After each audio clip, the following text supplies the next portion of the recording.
All right.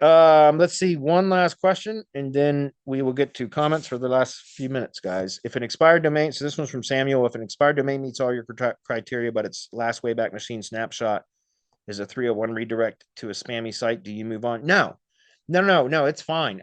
That's um, if you say the last WayBack Machine snapshot was a 301 redirect, that's fine. Keep going back in the WayBack snapshots.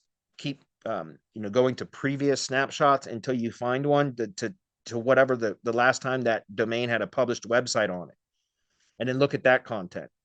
And that's generally what I do. Like I don't care if it was redirected somewhere. That doesn't mean anything to me. What matters to me is the last time there was a published website on that domain and it was live online. What was the content about? It doesn't have to be an exact match, but it should be related. Because here's the thing, guys. When you look, if you buy a domain purely based on metrics, then you're defeating the purpose, because if there's backlinks pointing to the domain already, and you buy the domain based on metrics, and then you change the topical category of the site and put something new on it, then all of the backlinks pointing to that are now irrelevant, because they're not relevant backlinks anymore, right? They're not they're not relevant to what they're linking to, so they're ineffective. So there's no point in that. I don't understand people buying domains anymore purely based on metrics. It should be based on relevance. If you buy a domain where you've analyzed the backlink profile and the backlink profile is relevant, the anchor texts are relevant, then when you buy that domain and put new content on it in the same topical category, then all of those backlinks are automatically reactivated, because, like, in other words, they're still providing value because they're relevant. But so the point that I'm trying to make is I don't care about a site if it's been 301 redirected to something. What I want to know is, what are the backlink profile pointing to that domain, and the last time that domain was published online and it was relevant, like what was the content about? What was the top or topical categories about? If it's relevant, the last time it was published online, then I will still pick it up. The reason why I say here's when I don't buy the domain.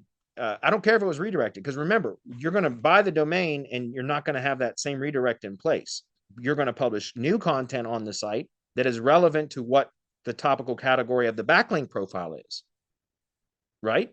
So it doesn't matter what the redirect was. The backlink profile that's already pointing that domain, if you publish content in that same topical category, then all those backlinks will become relevant again. So hopefully that makes sense. What I don't do, though, is if I were to look at the domain and the last time, like let's say it was an old landscaper's domain, and I look at the WayBack Machine, and the last time it was published online, it was, an affiliate site, and it was, people promoting to buy Adidas shoes online or some shit. I don't know. I'm just pulling this out of the air. Then I'm not going to buy that domain, because Google has a cached history of that domain. And the last time that it was published online, it was, a real spammy site. That's just my own kind of process. I don't do that. I don't buy domains that have been spammed like that.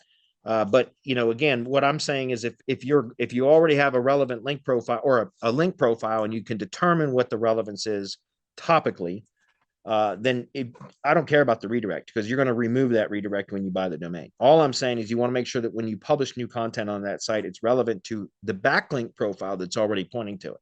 That's what makes those backlinks still valid, if that's clear. Anyway.